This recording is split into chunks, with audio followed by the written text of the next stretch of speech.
my cattywampus mic. I was about to say, Jacob, you've got to leave that in. Cattywampus. Cattywampus. First time I think that's been said on BDE. Hey, everybody, welcome to BDE. And this week only, Chuck Yates needs a job. I'm going to push this podcast out on both channels. And believe it or not, I mean, all the time we've been doing this, I still bump into people that they're like, oh, you do BDE too? Or they go, oh, you have another one besides BDE? So just to explain. What does that say? I'm a shitty marketer. I'm lazy. So anyway, those of you who are fans of Big Digital Energy with me, Colin, Kirk, and Mark, I also do another podcast called Chuck Yates Needs a Job. And it is generally has a guest on it. Some investigative reporting every once in a while. Usually has a guest. It's usually long format, think kind of Rogan style with a guest. About 80% of the time I'm doing energy. The rest is kind of whatever pops up. Did a Kennedy assassination podcast one time, had a religious studies professor on. We talked about the supernatural and the occult. And for fans of Chuck Yates Needs a Job, me, Mark, usually Kirk, usually Colin, talk about the weekly summary of the energy business. And we say it's for people that think Jim Cramer sucks. So Didn't Kirk have the cast party for his new golf influencers reality show?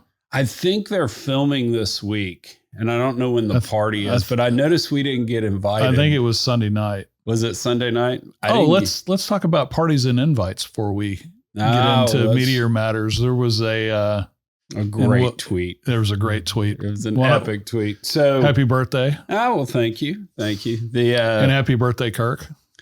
So last week, Colin tweeted out, Nimble Fatty just told me that Jules throwing him a birthday party on Saturday. Dude leads a different life than me. And she did. My dear friend Jewel, we went to, Laura and I went to Telluride, went to the Blues and Brews Festival, saw Gary Clark Jr. on Friday night. Anyway, it was great. And we had a dinner party on a Saturday night and that Jewel hosted. And anyway, she brought violence that night. She took Colin's tweet and retweeted it saying, if only you had smoked the pound, you might have been invited. So it's just great. That may be the tipping point. I thought his follow-up the next morning was cool, that he was in a dream state about Jewel tweeting something about him. So you saw Gary Clark. Saw Gary Clark Jr. Guy, he's so good. He's so cool. And yeah. He did it's been, I think 2 or 3 months ago, he did a podcast with Rogan, and just what a great story. And just because he's an Austin guy, right? Yeah, he's an Austin guy. Yeah. If you've never seen him or heard him, he's absolutely worth listening to. Yeah. So he got on the radar screen for me when the Foo Fighters Sonic Highways thing. And you know how they went to 8 different cities, recorded a song in each city and made the HBO series about it. He played with them when they did Austin. And that's kind of where he popped up. And I think on that tour, he opened up for him because I saw that tour 3 times, I think, and saw Gary Clark Jr. 3 times. He's great. Yeah, your boy Grohl was a bit in the news here over the past few weeks. I know. You're a TMZ guy. Why don't you recap us on that? Well, Dave Grohl made an announcement on social media that he has fathered a child, a daughter, outside of his marriage, and he's going to be a really good father, and he's going to beg his wife and his existing daughters for forgiveness. Rockstar behavior. Supposedly not uncommon for Mr. Grohl. Also cost him his first marriage as well. So I'm surprised we didn't see you on TMZ this week. They haven't called recently. It's been a year and a half since they had me on. I don't know if I messed up saying something, but I don't know if that's an ABC show, but we just got ABC back on and all of its affiliates back on DirecTV. They were in one of those so it's back disputes now because it went dark right at the start of college football season. Yeah, I was actually gonna figure out how to get rid of DirecTV, and I've literally had it since the day it came out. Yeah, I've had it for over 20 years. Yeah, and always loved it, but not having ESPN, just kind of, if you don't have live sports, that's all TV's left for. So how was Jewel? She was good. She's been out on tour with Melissa Etheridge, and she's got a cool art project that she's working on. And I don't know if we're allowed to talk about that, so I'll keep the details to myself. She has teased about it on social media. Okay. I'm very intrigued by what's going on. Yeah, there. No, it's multifaceted, multi-talented, multi-genre. And what was really cool when we were there Saturday morning, we had a video conference call with the International Space Station.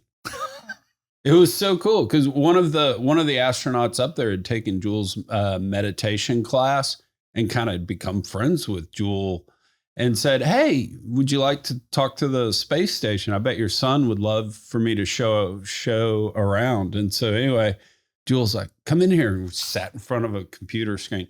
It was all I could do to not ask the question, "How do you poop?" I really was fascinated by that, but I was on my best behavior. Next time you see her, tell her you have a friend that spent a significant amount of time in Homer, Alaska.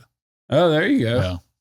I've been. I went up there and checked out. See a lot of eagles around Homer. Yeah, especially. Yeah. No, and it's pretty cool. Well, it was fascinating too because when we got there, her brothers were playing in a bar, and so anyway, maybe I had too much vodka that night. No. Walked out at 2 a.m. and it was still sunlight. And I swore off vodka for a year. I was like, oh my God, this is crazy. But yeah, it's gorgeous. I empathize. It's gorgeous up there. So anyway. All right. What's up in the news? Well, as we have the past couple of weeks, just because of the volatility in crude and related equities markets, I thought it would be good to revisit one more time.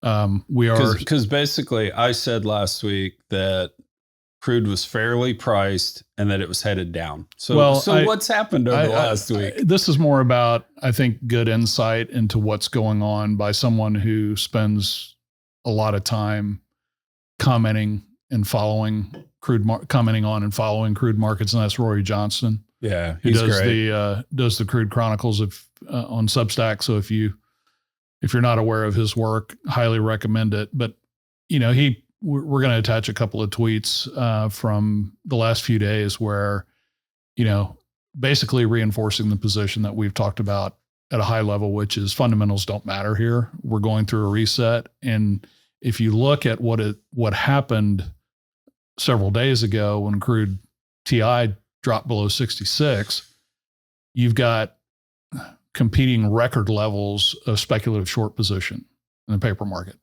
So we always have these kind of bounce moments. Now crude trading north of 71. It's up about 8%. Equity is, as defined by the XOP ETF, are up 6%. Some of the stocks in that index on the E&P side had reached their contemporary lows from 3 years ago. So fundamentals don't matter until they matter. And we're going through kind of the natural catharsis here as it relates to the spec positioning in the contracts. And so also what's driving the bus is what we're anticipating here in just over 3.5 hours. Yeah, we're at 10. Is the Fed decision. Yeah. And the baseline's what, 25 basis points, but there's speculation it could go to 50. Yeah. Yeah. And, I haven't paid close attention to the other economic data points. It seems like we're seeing things like confidence come in marginally stronger. China's still a demand worry, et cetera. But inflation's down to 2.5%. Unemployment's up to 4%. So there's at least some softening. Crude's off a little bit this morning. So it'll be interesting to watch it after 2 o'clock. Is it 2 o'clock Eastern? 2 o'clock Eastern. 2 o'clock Eastern. Yeah, so hopefully we won't have to talk about crude next week. Yeah. The the interesting thing, so I'm going to say it was like 4 or 5 months ago, but it was probably a year, just kind of how the mind works, that I had Rory on the podcast. And one of the things he said that was pretty interesting is we keep talking about returning to pre-COVID. And he kept saying, I'm not sure that's the right thing to do because a lot has changed because of COVID, different working situations. And so figuring out what, quote unquote, the new normal is, he says, it's actually going to take us a while. So I've seen him echo that theme in tweets kind of over the last, year or so, of just like, just because airline travel is up after COVID doesn't mean we go back to 2019. We're just going to have to sort through and slog through and figure out. Right. Is 2019 the proper baseline? Yeah. Yeah. Yeah. So, although I did see a few days ago that Amazon has issued a return to work 5 days a week directive. Yeah. I've heard that actually what they're doing with that is they're hoping that the people that don't want to come back from work at home quit. And this is the way they kind of clear out some employees.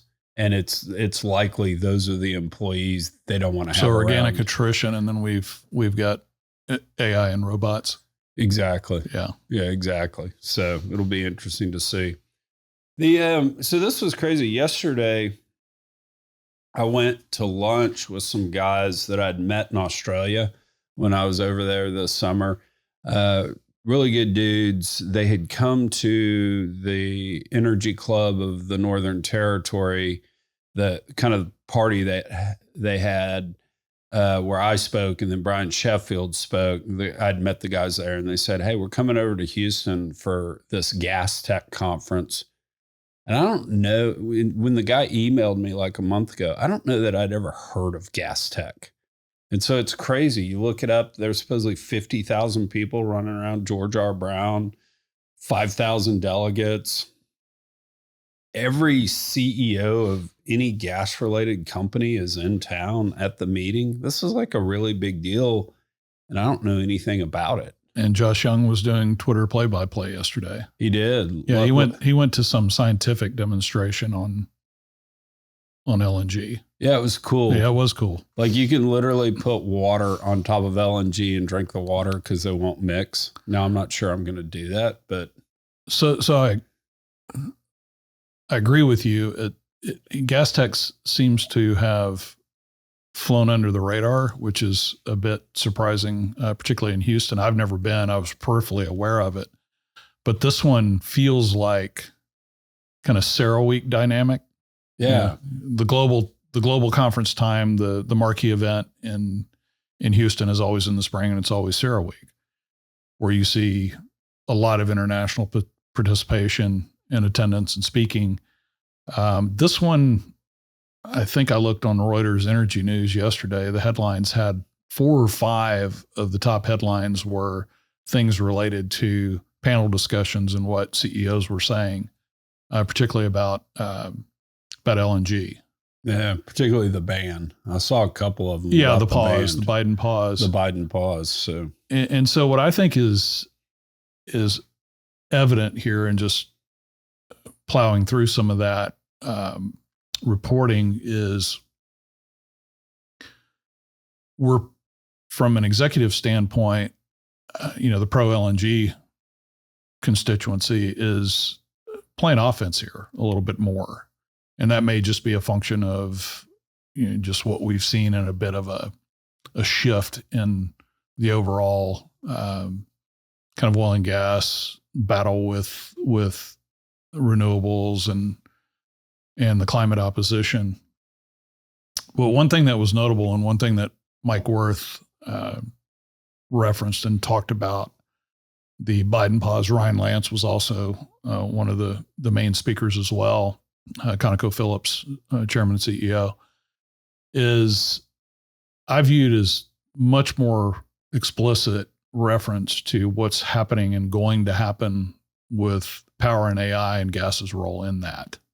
So, it's shown up as a hammer in this debate, and it's one data point, meaning GasTech. But I do think there's a much higher profile messaging out there around what's going on both domestically and then thinking about it internationally with natural gas. Well, I sent out a tweet last week, and Paul Clark, I don't know if you followed Paul on, and I don't know that I've ever met Paul in my life, not even sure his background, but we got going, and I hope he's okay with me saying this. I'm sure he will be.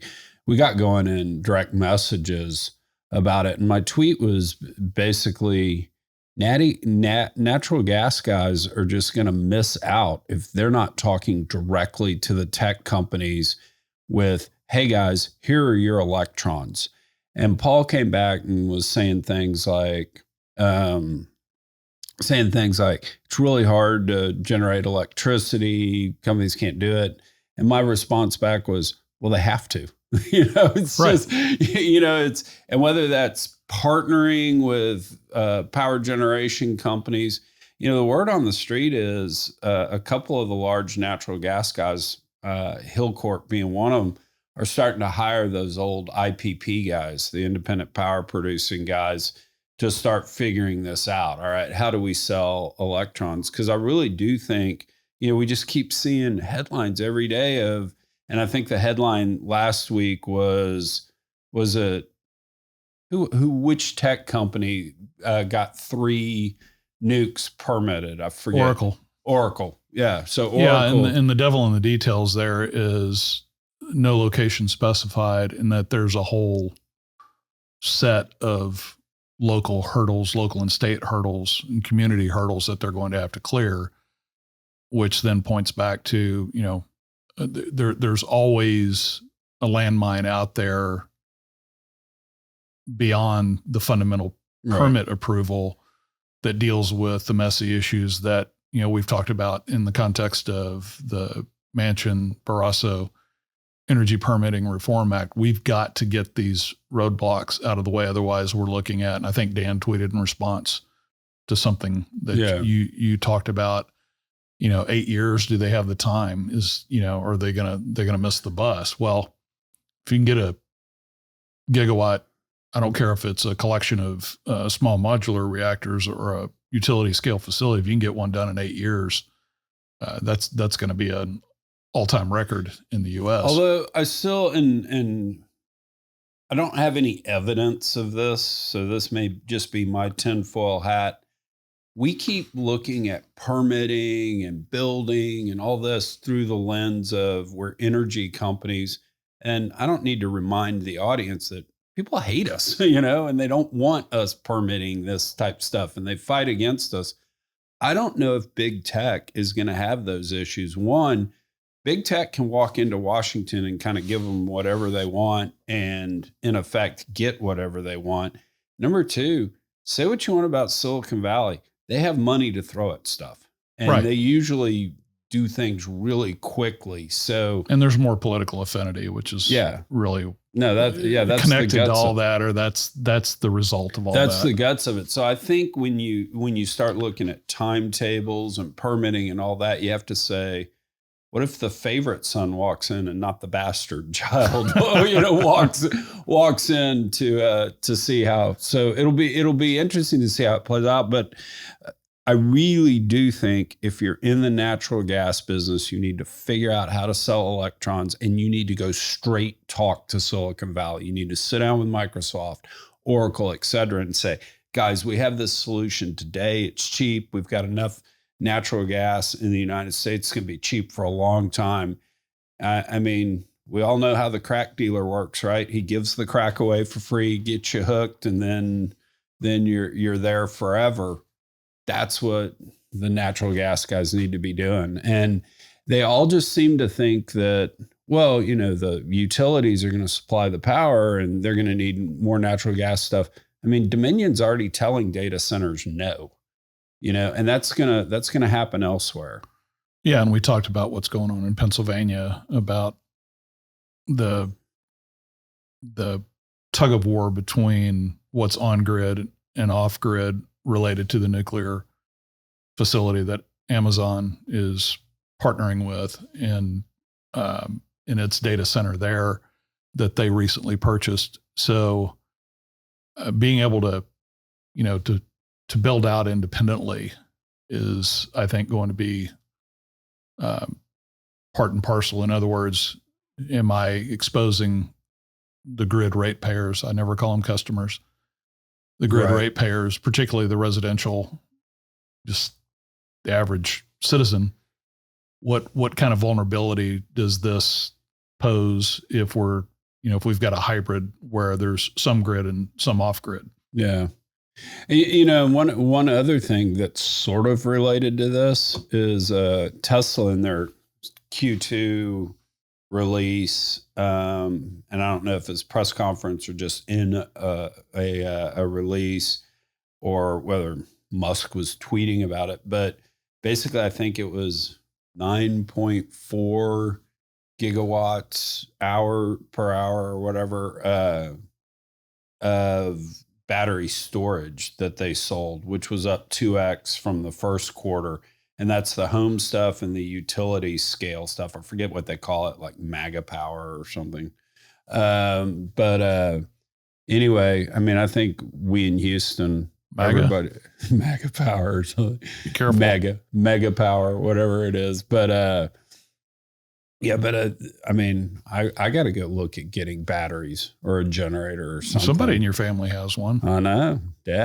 Dad's very back during Uri, you were the beneficiary. I was very Charles's forward thinking. Exactly. The power wall, I remember. Exactly. My inheritance. There is, I think, one related story. I think you sent it around in the group thread, but it was out last week that chip startup or AI startup Groq, Groq, has partnered with Aramco to build a giant data center in Saudi.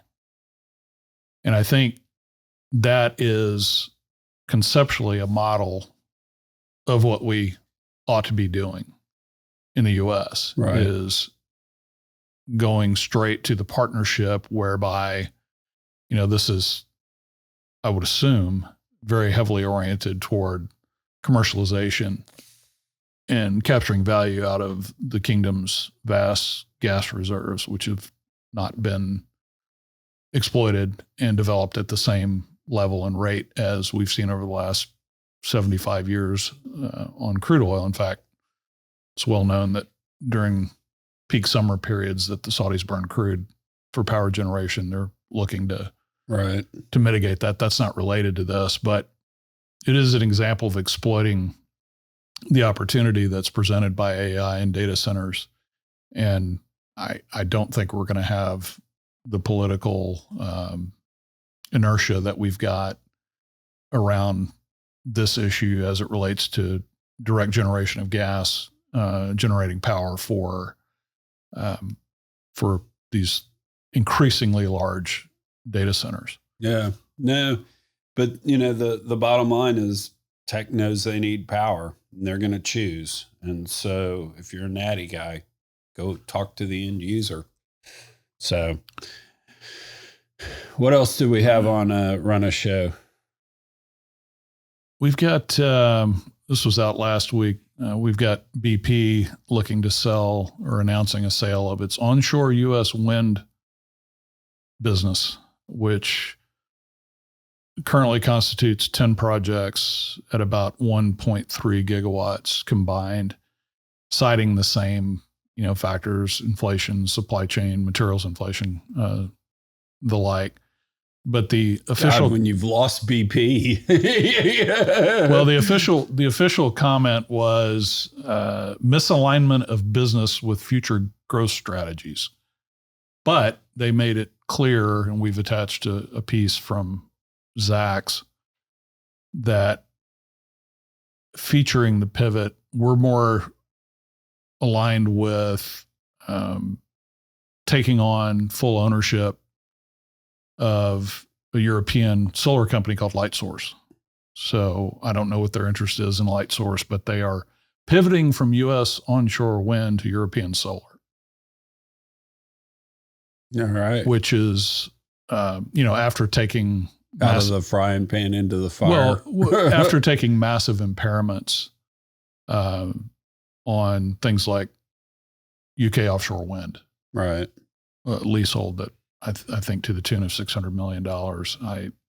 I think moves like this are necessary, but trying to thread the needle from a perception standpoint is problematic for a company that's lagged its peers primarily because it has, it was a bit ready, fire, aim on shifting the portfolio and capital allocation a few years ago to go hard after things that ultimately ended up biting them and certainly has contributed heavily to their discounted valuation, the underperformance of the stock.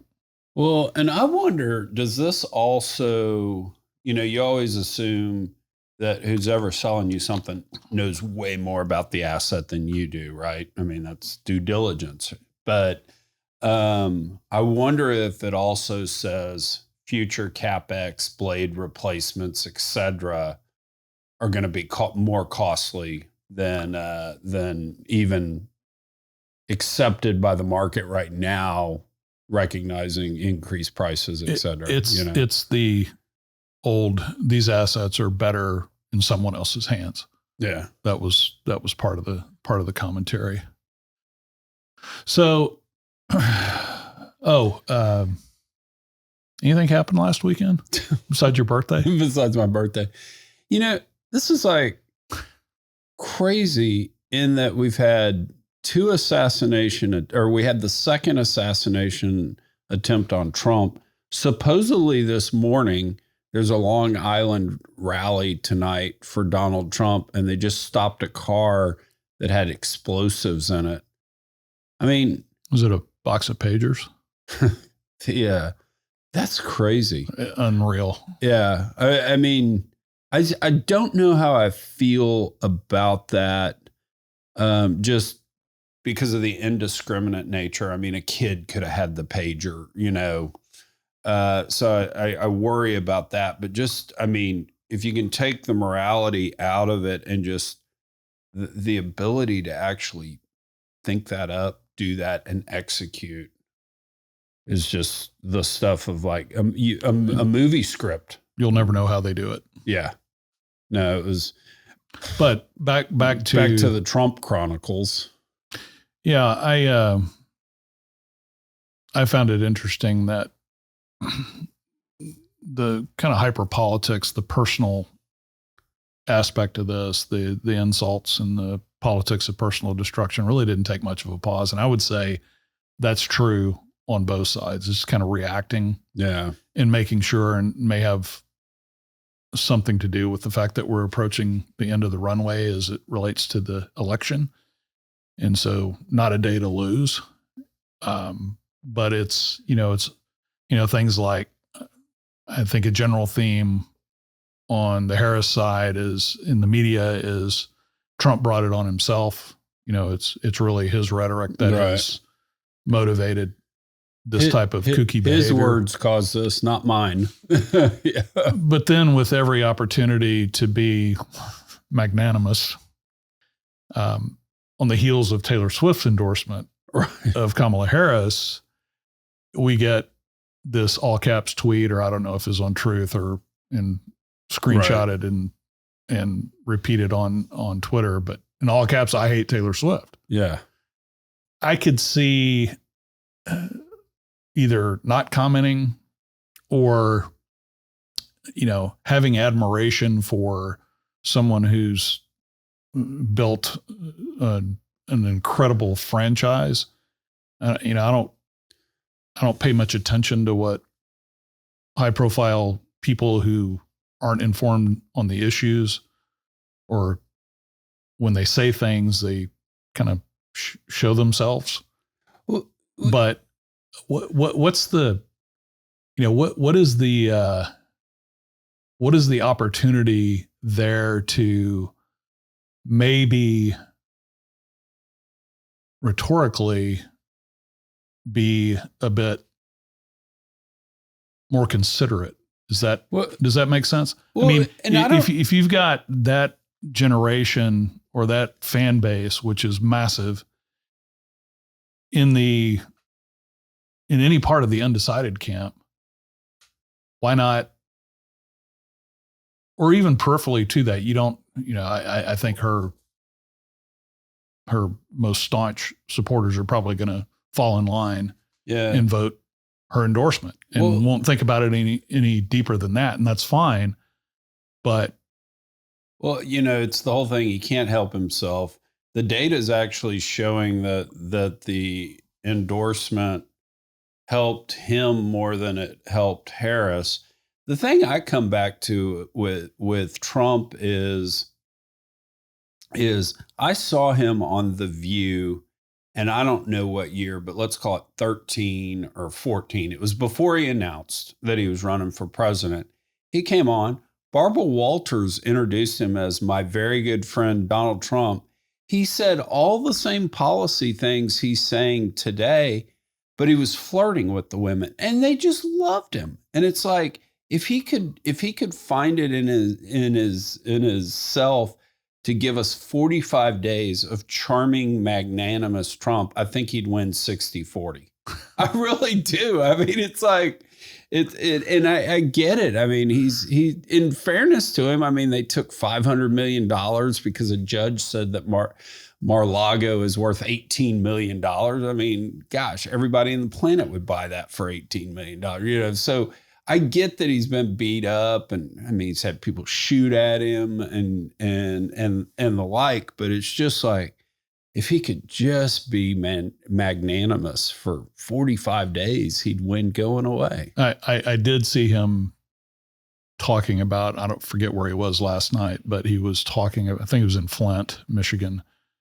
He took a moment to acknowledge that both President Biden and Vice President Harris had called him. And it was just a very, very nice, very, very nice. So, back to the campaign trail immediately. I just, it's just become so bizarre, and I'm not going to say that we've gotten past the most bizarre. Hopefully there's nothing more like what you just alluded to with the car near a rally with explosives type of behavior. But I guess cynically, nothing would surprise me. Yeah, it was shocking to find out this weekend that there's a different standard of care for a candidate versus the existing president of the United States. I mean, I think that's, and I don't know if that was just something that was said in the moment to kind of cover up for the fact that maybe the Secret Service hadn't done its job properly. But I've been around two situations where there have been events. One was a wedding at the Houstonian when HW was still president, and he and Barbara decided to have dinner, and it was a nightmare, both to get in and out and even just move around the hotel. And then with a former president, when we had 43 as a keynote speaker, and I got a little bit inside all that because I moderated the discussion back in 2017. It struck me, comparing and contrasting those two experiences with being close to the Secret Service advanced team, all of that.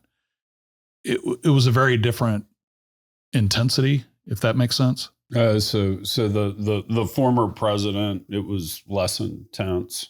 Yeah, he's got it. Okay. And I don't know what his day-to-day is like, but around quasi-public events like that, I mean, they were present, and there's probably a lot of stuff that I didn't see. I just think that what I experienced, and it was many years before that experience with 43, for a sitting president, there's naturally a lot more. You just think it should be threat level driven, Right. And I mean, the fact he was already shot at once, I mean, and Iran's out there saying that they're trying to execute him.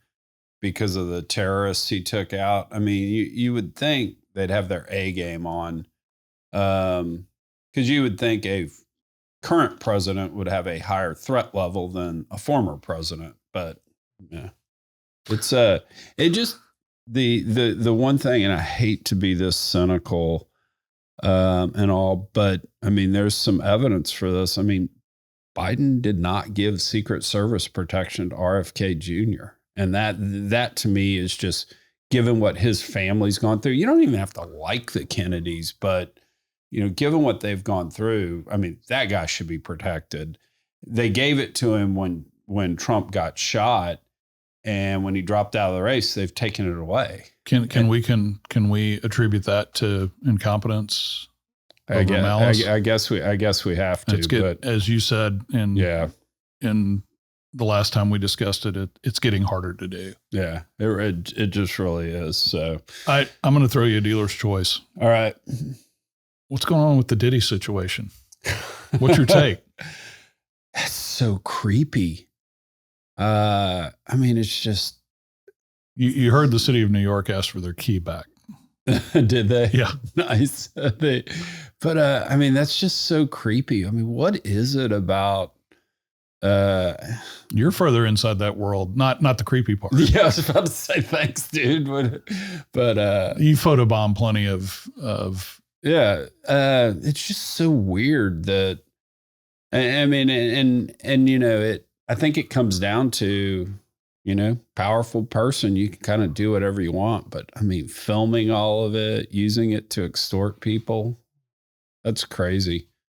I don't even know what to say about it. I had heard that he's incarcerated at the same facility in New York as where Epstein was held. Let's have the cameras rolling this time. So I predict that you'll make a TMZ experience soon. There we go. Perfect. And TMZ, if you watch, which I'm sure they do. Oh yeah, I'm sure they're watching BDE every week. Chuck's got time on his calendar this week. Got a little availability. Happy to. I still want, one of the things I need to do is revamp. Chuck Yates needs a job somehow, and I was wondering, do I travel kind of like Anthony Bourdain did, go out to the field, stuff like that? That'd be fun. It'd be a lot of work on Jacob though to edit it. But one of the ideas too would be TMZ energy. Let's go. When somebody's walking out of the petroleum club, we've got, Doug Brooks walking out, Doug, what's the latest on this? I think that would be fun for a while. We ought to at least do one episode of that where famous people in the energy business catch them on camera while they're at the airport or walking out of a restaurant. Anything else? I think that's it. Well, hopefully next week we've got Colin and Kirk back. Yeah, guys that are actually doing work for a living. And I am recording 3 Chuck Yates Needs a Job the rest of this week. Paul Clark's actually interesting. We're gonna do it online and just pick up where our direct messages were going. Talk about that. And then I've got a young engineer who's coming in Friday morning who wanted me to read his resume and help think through the job stuff. And I said, only if we do it on air. So it's almost going to kind of be a job interview, me prepping him. We'll see how that goes. That'll be fun. And then who else is coming? Somebody's coming in.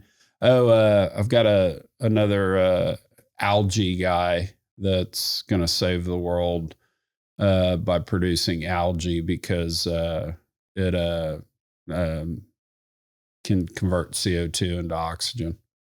So we'll do that Friday afternoon. So I'll have 3 in the sounds great in the hopper, and we won't have to do this.